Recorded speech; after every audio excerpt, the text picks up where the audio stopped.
Students, subscribe and press the bell icon to never miss a video from 2IITians। बच्चों, alternating current के concept video पाने के लिए join button पर click करें या फिर इस नंबर पर कॉल करें। इस सवाल को शुरू करने से पहले हम लोग सारे नाम जान लेते हैं। देखिए, रेजिस्टेंस आपको पता है, पहले से दिखाई देता है ऐसा। इंडक्टेंस भी आपको पता है पहले से, थोड़ा कम पता होगा, वो दिखाई देता है ऐसा। ठीक है ना। ये कॉइल है, ये रेजिस्टेंस है भाई, कोई भी वायर है। फिर कैपेसिटर दिखाई देता है ऐसा, इसको कंडेंसर भी कहते हैं, है ना। तो रेजिस्टेंस जो नापा जाता है बच्चों, वो ओम में नापा जाता है। ठीक है। इंडक्टेंस नापा जाता है हेनरी में, और कैपेसिटेंस नापा जाता है फैराडे में। ज्यादातर आपको कैपेसिटेंस माइक्रो फैराडे में मिलेगा। ठीक है। Ohm, henry, faraday. ठीक है।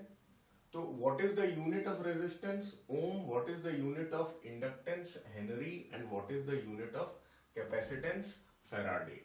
ये एक्चुअली सारे नाम थोड़े कंफ्यूजिंग लगते हैं, स्पेशली रिएक्टेंस और इंपीडेंस। तो याद रखना कि इन तीनों की यूनिट अलग अलग है, नाम से भी समझ में आ रहा है, अलग अलग हम लोग ने पढ़ा दिया। अब ये लोग साथ में भी आना शुरू कर दिए हैं। अब आ जाते हैं रिएक्टेंस में। देखिए, रिएक्टेंस होता है तीन तरीके का।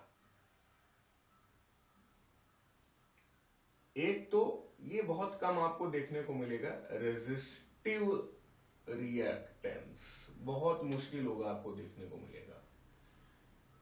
फिर लेकिन ये बहुत देखने को मिलेगा, इंडक्टिव रिएक्टेंस।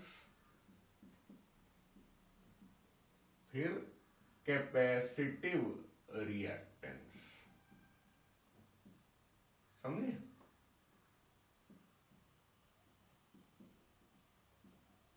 तो अगर आपसे बोला जाए कि इंडक्टेंस और इंडक्टिव रिएक्टेंस में कुछ अंतर है, तो हम लोग बोलेंगे हाँ है। ये तीनों ही चीजें किस में मेजर की जाती हैं? ओम में मेजर की जाती है। आपको रेजिस्टिव रिएक्टेंस जो है वो कम दिखाई देने को मिलेगा, ज्यादा नहीं मिलेगा आपको, सीधा रेजिस्टेंस ही लिखा मिलेगा। क्योंकि यार रेजिस्टेंस की वैल्यू, रेजिस्टेंस की यूनिट ओम होती है, रेजिस्टिव रिएक्टेंस की भी यूनिट ओम होती है। तो जिनकी यूनिट्स ही सेम है तो वो सेम तो होंगे ही। तो रेजिस्टिव रिएक्टेंस और रेजिस्टेंस सेम होते हैं, परंतु इंडक्टेंस और इंडक्टिव रिएक्टेंस सेम नहीं होते। आप समझ ही गए होंगे, कैपेसिटेंस और कैपेसिटिव रिएक्टेंस भी सेम नहीं होते। ठीक है। अब आ जाती है बात इंपीडेंस की। तो इंपीडेंस की भी यूनिट ओम होती है। इंपीडेंस होता है इन तीनों के कॉम्बिनेशन का नेट रेजिस्टेंस। फिर से बोल रहा हूं, इन तीनों के कॉम्बिनेशन का नेट रेजिस्टेंस। ये तो यूनिट आपने समझ ली। अब सबके फॉर्मूले समझ लेते हैं। ठीक है, थोड़ी जगह खाली करते हैं। अगर देखिए ये सब आपको आता है तो कोई दिक्कत नहीं है, आप कम से कम 4-5 मिनट 10 मिनट वीडियो आगे बढ़ा सकते हैं। फिर आप क्वेश्चन कर सकते हैं। वैसे क्वेश्चन जिसको ये सब आता होगा वो ये क्वेश्चन बड़ी आसानी से कर ही लेगा। ठीक है। तो मैं रिएक्टेंस मिटा दे रहा हूं। ठीक, रिएक्टेंस तो यहां लिखा ही हुआ। अब रेजिस्टेंस तो अपना कोई इसका विशेष फॉर्मूला नहीं है, लेकिन इस चैप्टर में आप देखेंगे कभी कभी एक्सआर भी लिखा मिलेगा। तो एक्सआर कुछ नहीं होता है, रेजिस्टेंस के बराबर ही होता है। तो एक्सआर और आर बराबर होते हैं, इसीलिए रेजिस्टिव रिएक्टेंस और रेजिस्टेंस सेम होते हैं। लेकिन यहां पे आपको एक्सएल लिखा मिलेगा। एक्सएल का फॉर्मूला होता है ओमेगा एल। ठीक है। अब रेजिस्टेंस का सिंबल क्या होता है? आर। इंडक्टेंस का सिंबल क्या होता है? एल। और कैपेसिटेंस का सिंबल क्या होता है? सी, है ना। सी माइक्रो फैराड में नापा जाता है, एल हेनरी में नापा जाता है, आर ओम में नापा जाता है। ये सब तो पता ही है आपको। ठीक है। इसीलिए इन्हें एलसीआर सर्किट बोलते हैं, जब सबका इंपीडेंस निकालते हैं। एलआर सर्किट, आरसी सर्किट, ये सब होता है ना। अच्छा, अब फिर कैपेसिटिव का क्या फॉर्मूला होता है? XC इज इक्वल टू 1/ओमेगा C। ठीक है, अब आ जाते हैं तो XR का यूनिट क्या हुआ? ओम। XL का यूनिट क्या हुआ? ओम। XC का यूनिट क्या हुआ? ओम। समझ गए?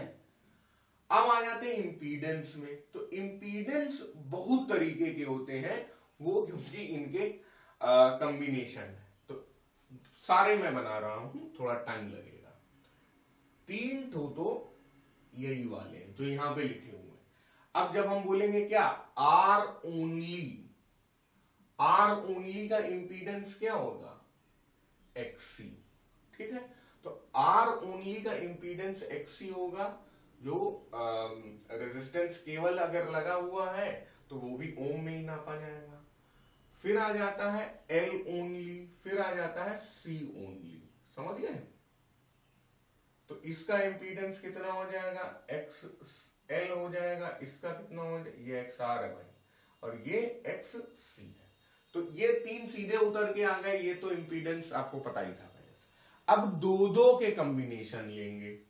दो के कॉम्बिनेशन थोड़ा आगे लिख देता हूं मैं जगह बनाकर।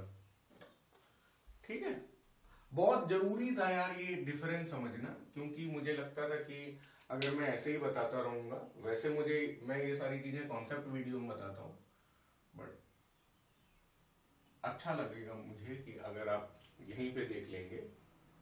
कॉन्सेप्ट वीडियो के लिए अगर आप पे करना चाहते हैं तो जरूर पे करिए, मुझे और भी ज्यादा अच्छा लगेगा, बट ये मैं बिना पे किए ही बता दे रहा हूं। अच्छा, अब आ जाते हैं इंपीडेंस में। इंपीडेंस मतलब अकेले अकेले वाला हो गया, अब दुकेले वाला हो गया, यानी दो है। तो यहां पे जैसा अपने पास बना हुआ है, ये क्या है? LR circuit. ठीक है, फिर उसके बाद एक RC सर्किट, फिर उसके बाद LC सर्किट, ऐसा होगा। तो इसका फॉर्मूला क्या हो जाएगा? इसके लिए हम लोग जाएंगे किसमें? Z ही लिखेंगे। अब हर बार Z लिखेंगे। ठीक है, तो यहां पे भी आप Z लिख सकते हैं। इसका Z इज इक्वल टू इसके बराबर है, XR के बराबर। इसका Z is equal to XL के बराबर है, और इसका Z is equal to XC के बराबर है। तो इंपीडेंस Z से डिनोट किया जाता है। रिएक्टेंस कौन वाला है? वो XR, XL या XC से डिनोट किया जाता है। रेजिस्टेंस R से, इंडक्टेंस L से, और कैपेसिटेंस C से। आई बात समझ में? अब यहां पे Z is equal to Z is equal to Z is equal to, अब कॉम्बिनेशन चलेगा, है ना। LR का क्या होगा भाई? इसमें ये वाला है और ये वाला है, R है और ओमेगा L है। तो इसका फॉर्मूला ऐसा आ जाएगा, R² प्लस ओमेगा L का होल स्क्वायर। आई होप सब दिख रहा है यहाँ पे, व्हाइट बोर्ड के स्कोप के अंदर है। हाँ, वेरी गुड, सही दिख रहा है भाई। फिर RC में क्या हो जाएगा भाई? RC कहाँ है? ये है और ये है, तो R है और ओमेगा C है, 1/ओमेगा C है मतलब। तो यहां पे हो जाएगा R² प्लस 1/ओमेगा C का होल स्क्वायर। फिर आ जाते हैं LC में, यानी कि ये है और ये है। यहां पे हो जाता है ओमेगा L माइनस 1/ओमेगा C। ठीक है, इन दोनों का डिफरेंस हो जाता है।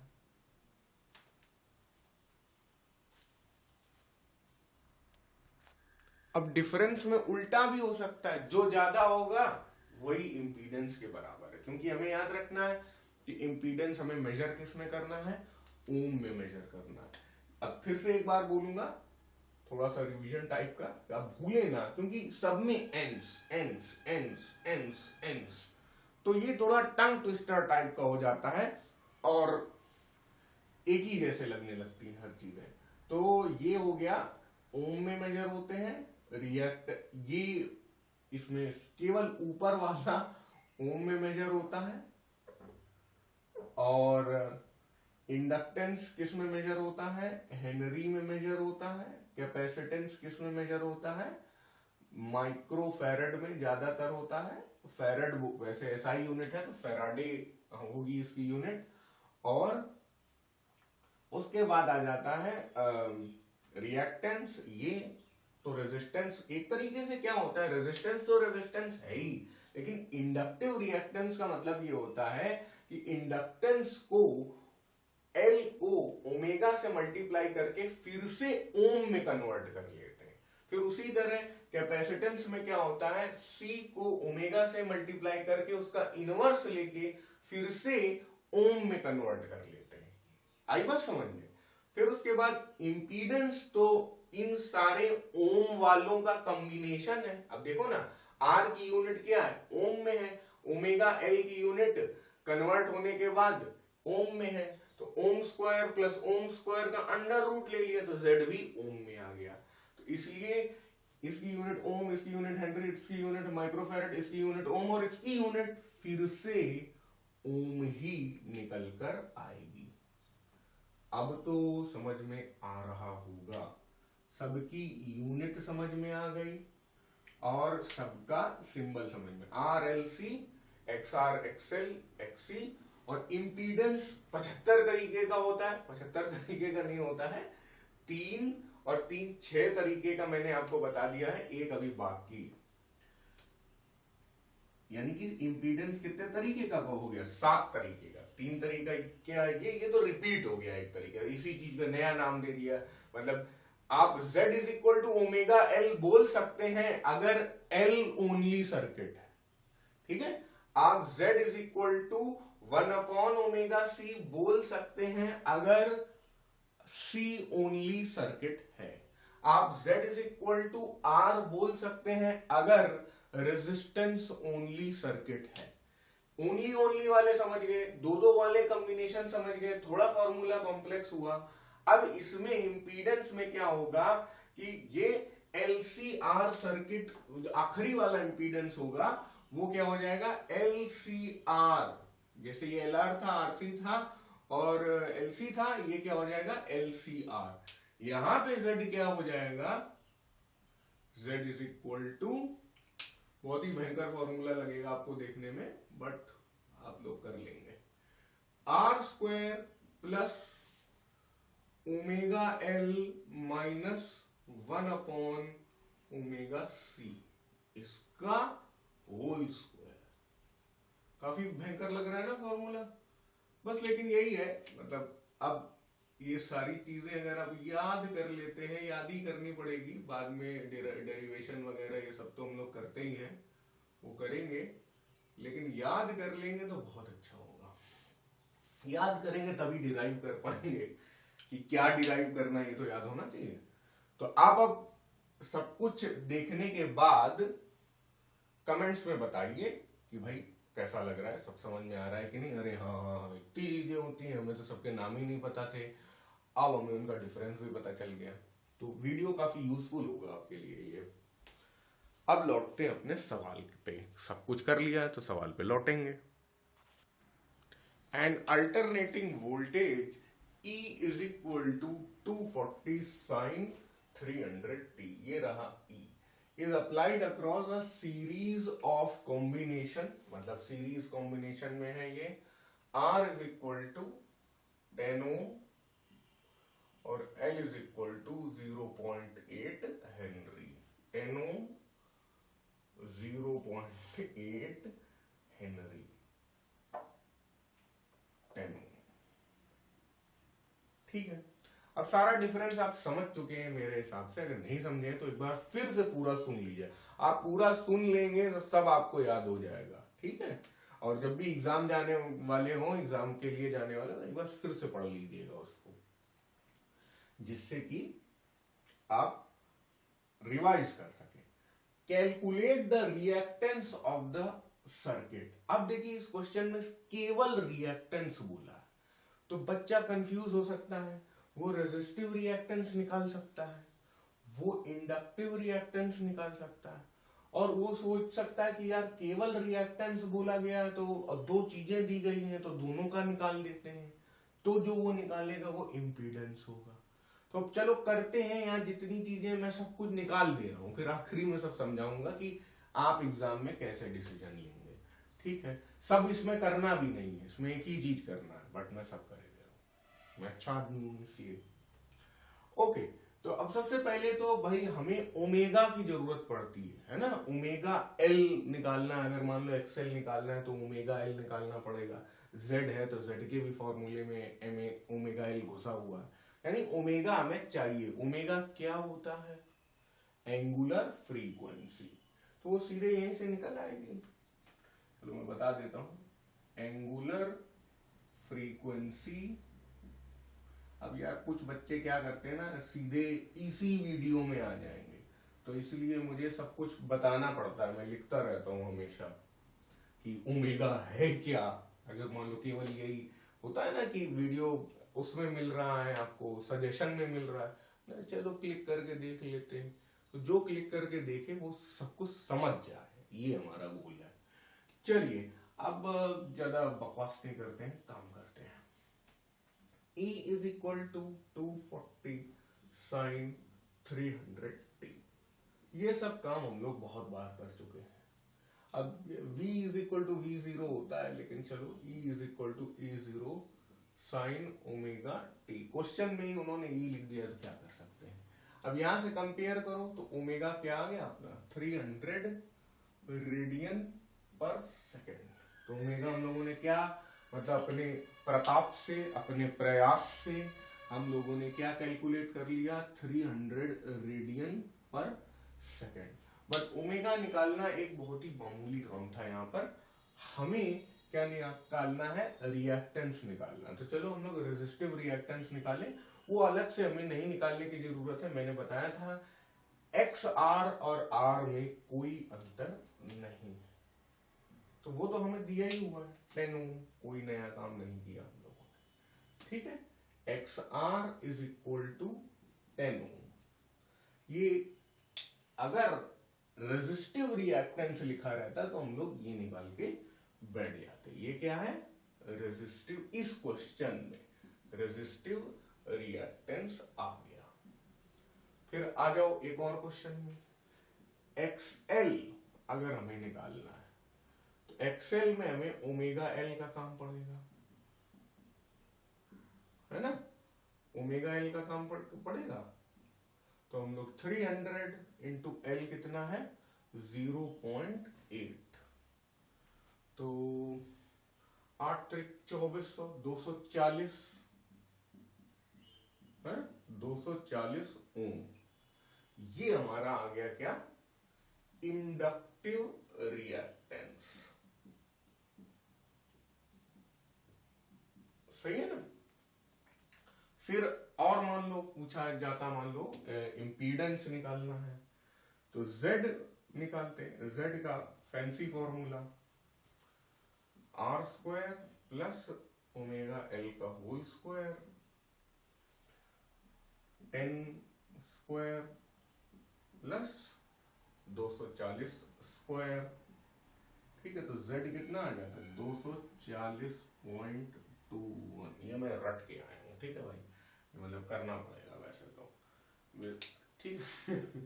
240.21। हाँ, अभी भी दिख रहा है कैलकुलेटर में ये पता नहीं आप लोग देख पाएंगे कि नहीं। ओके, इट इज 2, कुछ गड़बड़ी हो गया, छोड़ दो। ये कैलकुलेट करके ये आ जाएगा। अब ये क्या आ गया हमारा, ये आ गया हमारा इंपीडेंस। तो क्या हमें इंपीडेंस निकालना था? नहीं निकालना था, तो ये हमारा आंसर नहीं, क्योंकि हमें रिएक्टेंस निकालना था, तो ये हमारा आंसर नहीं है। रिएक्टेंस निकालना था तो या तो ये आंसर होगा हमारा, या तो ये आंसर होगा। अब इस क्वेश्चन में थोड़ी सी कमी है, मैं ये नहीं कहूंगा कि गड़बड़ है, गलत नहीं है क्वेश्चन, लेकिन एक और वर्ड ये लिख देते, एक और वर्ड, यानी कि ये लोग अगर इंडक्टिव रिएक्टेंस लिख देते तो हमारा आंसर सही हो जाता और कोई दिक्कत नहीं थी। लेकिन फिर मैंने आपको बताया है कि यार रेजिस्टिव रिएक्टेंस नाम की कोई चीज होती नहीं है, मतलब इस तरह से लिखा मिलता नहीं है जल्दी। रेजिस्टिव रिएक्टेंस और रेजिस्टेंस में कोई अंतर ही नहीं होता है, इसलिए इसका ये नाम कभी रखा ही नहीं गया। तो जब रेजिस्टिव रिएक्टेंस होता ही नहीं है तो यानी ये छुप गया। केवल गलत बोल दिया, जब रेजिस्टिव रिएक्टेंस होता ही नहीं है तो उसके नए नाम की जरूरत नहीं है, यानी कि ये छुप गया, है ना। केवल हमारा ये रह गया। एक्चुअली मैंने उल्टा यहां पे लिख दिया इसलिए ये डाउट हो रहा है। ये 10 ओम और ये आर इज इक्वल टू, वो सीधे उठा के यहां कॉपी कर दिया ना, एल इज इक्वल, इसीलिए तो इसको एलआर सर्किट बोलते हैं, 0.8 ओम। एक बार फिर से बोलूंगा, तिबारा बोलूंगा, क्योंकि रेजिस्टिव रिएक्टेंस कोई नई चीज नहीं होती है। रेजिस्टिव रिएक्टेंस और रेजिस्टेंस सेम ही होते हैं, इसलिए हम लोग जब रिएक्टेंस निकालना है तो रेजिस्टेंस को भूले जा रहे हैं और एल वाला ही कैलकुलेट करके एक्सेल को अपना आंसर माने ले रहा है। बट ये सब जुगाड़बाजी है, क्योंकि आंसर आमने सामने दिख रहा है, इसलिए हम लोग ये इंटरप्रिटेशन कर रहे हैं। मैं ये बोलूंगा इस क्वेश्चन में यहां पे लिखा रहना चाहिए कैलकुलेट द इंडक्टिव रिएक्टेंस। अरे भाई इतना लिखने में इनको क्या दिक्कत थी, ठीक है। तो इंडक्टिव रिएक्टेंस बच्चों पूछा गया है, आपको इस क्वेश्चन में बस ये करना था, इन दोनों को कंपेयर करना था। ओमेगा निकाल लिया 300 रेडियन पर सेकेंड, और उसके तुरंत बाद बस ये बादल आपको लिखना था, बाकी सब चीजें आपको नहीं लिखनी थी, बाकी सब कुछ समझने के लिए है। बट आई होप आपको सारी चीजों का अंतर आ गया होगा, एंस तमाम तरीके के। रिएक्टेंस और इंपीडेंस में बहुत बच्चों को डाउट होता है, उसमें डाउट इसलिए भी होगा क्योंकि यार रिएक्टेंस भी ओम में नापा जाता है और इंपीडेंस भी ओम में नापा जाता है। लेकिन याद रखिएगा कि रिएक्टेंस अकेले वालों का लिए होता है और इंपीडेंस कॉम्बिनेशन वालों के लिए होता है। तो दिस क्वेश्चन